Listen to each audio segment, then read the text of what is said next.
పూరా local. Welcome to పూరా local. ఉత్తర భారతదేశాన్ని శనివారం ఉదయం దట్టమైన పొగమంచు పూర్తిగా కప్పేసింది. పంజాబ్, హర్యానా, ఢిల్లీ, మధ్యప్రదేశ్, ఉత్తరప్రదేశ్ సహా పలు రాష్ట్రాల్లో విజిబిలిటీ తీవ్రంగా తగ్గిపోయి ఆగ్రా, అయోధ్య వంటి పర్యాటక ప్రాంతాలకు వచ్చిన టూరిస్టులు నిరాశకు గురయ్యారు.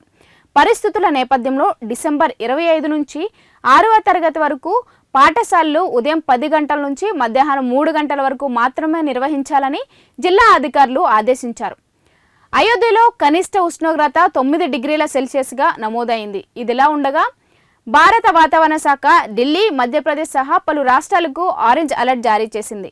ఆదివారం వరకు దట్టమైన పొగమంచు కొనసాగుతోందని హెచ్చరించింది. మరోవైపు ఢిల్లీలో ఎయిర్ క్వాలిటీ ఇండెక్స్ 380తో వెరీ పూర్ స్థాయికి చేరగా ఆనంద్ విహార్లో AQI 426గా నమోదైంది.